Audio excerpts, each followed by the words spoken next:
Today, we're going to be talking about 4 ways to get financially ahead if you're in the United States military. And for all of you who don't know me and you're wondering, who is this guy and what is he trying to tell me and sell me?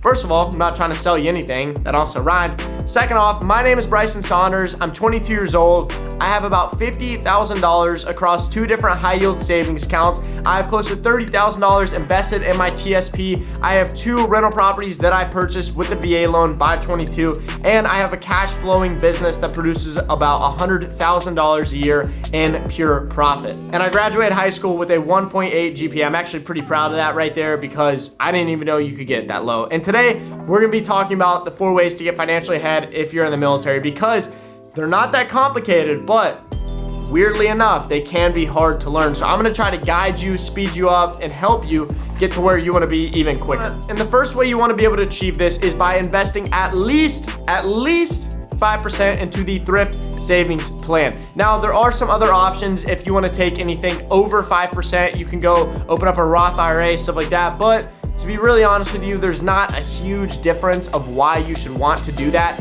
If you ever plan on getting out of the military, you can actually take all the money from your TSP and roll it over to a Roth IRA. Just talk to the financial department on your base. And the cool thing that I like about the TSP is, honestly, it's one of the things I love, one of the things I hate, is its simplicity. So essentially there's 5 individual funds. If you don't know, there's the G, C, F, S, and I fund. And the only ones that are worth your time are the C fund and the S fund. The C fund is gonna produce the best results for you over the longest period of time. So like, let's just say you put your money in here, you don't touch it for like 50 years. The C fund is gonna produce the best results because it has over its entire existence and it's been around for a very long time. Also, there's a very popular, world famous investor. His name's Warren Buffett, and he actually said, "Hey, listen, if you ever want to have a successful retirement account, essentially just take all your money and put it into the S&P 500 and don't touch it." And that is what the C fund is. Now, the fund that we're all automatically opted into is the life cycle fund, and you want to get out of that fund as quick as possible. Like I said, I have been in for 4 years. I have close to $30,000 in there, and the guy who edits this video, his name is Cody, and he's also been in for 4 years. And Cody, I'm sorry I'm doing this, but put your balance up. He didn't change out of the life cycle fund, and he roughly put in about the same amount as me, kind of, over the past 4 years, not currently, but kind of in the past. And that's just what happens whenever you don't change out of the life cycle fund. Now, if you've been in for 4 years like Cody, I'm not making fun of him. He still has a ton of time to be able to correct this. The only way I would say you're in a lot of trouble is if you've been in for like 20 years and you never switched your fund, then you're probably in a really bad spot, especially because everyone who joined 20 years ago, they used to get really squeegeed. They would get put inside of something called the G fund. That is the government stocks and bonds fund. One of the worst funds in the entire TSP. We're all at least put into life cycle fund now. Not the best fund, like I said, but also nothing nearly as bad as the G fund. The G fund was like a pyramid scheme. And if you ever want to hype yourself up about the TSP, there's actually these things called compound interest calculators. Dave Ramsey has one. Just type in, like if I were to put $200 a month in for X amount of years, and I got a 10% average rate return, you would be able to see how much money you would make. Like, I think at the average rate of return that I'm achieving right now and investing the amount of money that I put in every month, I think I'll have like $7 million by the time that I retire if I pull it at 67, which is just absurd. And it always motivates me to keep putting a lot of money into there so that I can be wealthy one day. The second thing you want to do is put your money into a high yield savings account. Now, there is way too many people that I know that have Navy Federal, USA, and they have regular savings accounts with them. I might have messed that word up, but you know what I'm trying to say, regular savings accounts. High yield savings accounts, though, they are not investment accounts. That is not their purpose for them. They're just to at least beat out inflation. So we all know, inflation's around, like, Cody, just put whatever the inflation rate is up here. If your savings account makes you less than this number right here, that means that you're actually losing money by putting your money inside of a savings account. But a high yield savings account kind of helps you shield from that, and it does that by giving you an actual rate of return while putting your money in there. So let's just say you put $1,000 in a high yield savings account, you get 4% back. APY, that means that you will make, $40 every single year by your money being in there. That's way better than $0, which is what Navy Fed and USA do, to my knowledge, and that is my personal opinion. so please don't sue me, Navy Fed USA. If you're looking at high yield savings accounts to start, American Express has some really solid ones. I know Ally Bank had a really high yield savings account, but just remember the APY, essentially the amount of money that you're making by your money being in there, it'll be like a percentage, like it'll be like 3%, 4%, 5%. That money does sway, and it could potentially be going down next year because as they lower interest rates and stuff like that, the number starts going down. Just for example, I was making 4.25% on my high yield savings account with American Express. I think now it's down to 3.75% because at the time of recording, they have done 2 or 3 interest rate cuts in the past couple months. Third is you need to pay off any debt that you have. Okay, I know way too many people in the military that I actually don't know anybody who has like raging credit card debt. If you're watching this with raging credit card debt, pay that thing off as quick as you can, okay? That's literally all I can say. It's probably the highest interest payment that you have for people that you owe money. So make sure that you pay off that credit card. But if you're watching this and you're like everybody else that I'm guessing, then you might have a car payment. Listen, this is like my biggest rant for people in the military. Pay the car off as quick as you possibly can. You're not a bad person that you have a car payment, but people in the military could be so much more effective with becoming wealthy and becoming millionaires way quicker if they didn't have a car payment. I do truly believe like that is one of the downfalls to people in the military is car payments. It's like a kryptonite for some reason. Just pay the car off.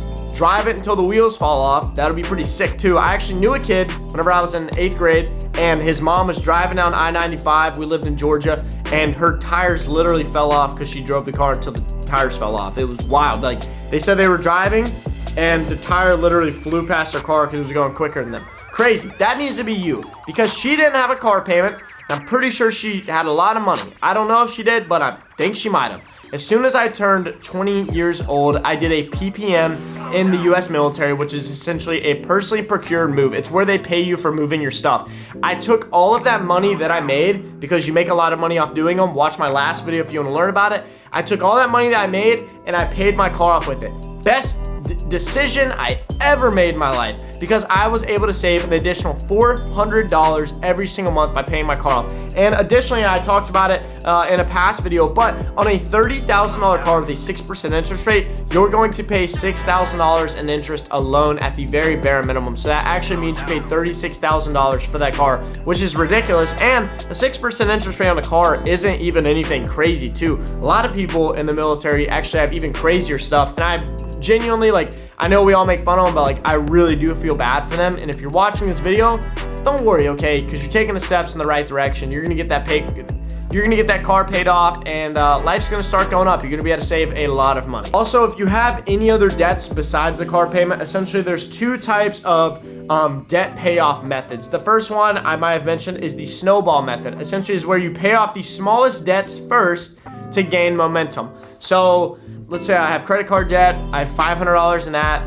I owe the vape guys, the vape gods. I owe them $5,000, and then I owe Toyota for my car $20,000. I'm gonna pay the credit card off first, then the vape gods, and then the car. You know what I'm trying to say? So you work from smallest because little victories, and then you move up and you just keep snowballing all of that additional money into it. The other one is the avalanche method. It is where you pay off debts with the highest interest rates first to save money.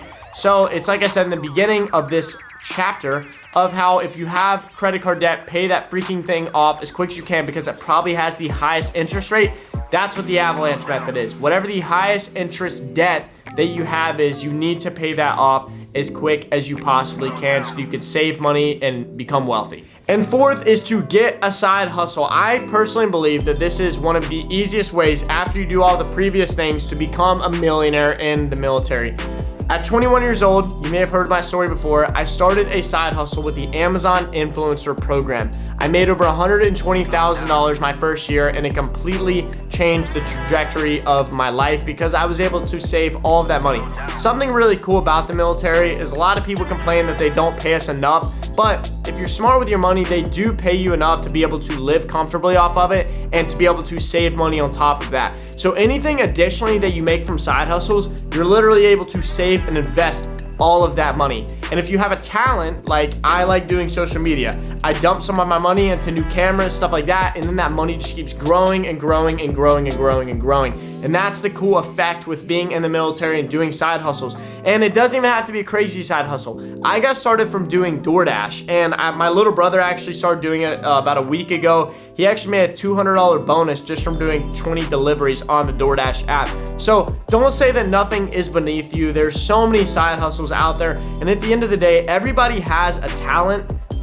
You know, some people are good at flipping furniture, some people are baseball players, like give private baseball lessons, stuff like that. Everyone has something like that that they can do. And like I said, if you don't know where to start, sign up for DoorDash and start doing that, because that's what opened up the world of side hustles to my life. And it's actually kind of fun to do. Go get a little Baja Blast, listen to a little Theo Vaughn, and deliver some food. It's really not that bad. Every once in a while, somebody will get the wrong Taco Bell order and you'll get to eat it. So it's honestly really great, and I think that would set a lot of people free. And personally, I enjoy coming home and working. You know, I have a lot of fun doing it, and I think a lot of other people do if it's something that they genuinely enjoy doing. I don't know what else I would do if I didn't film these videos and do all this as my side hustle. And whenever you find the side hustle that you love, you'll feel the exact same. So if you want to see more videos like this, make sure to let me know in the comment section. Make sure to let Cody and I know if you subscribed or not, because 70% of you aren't subscribed.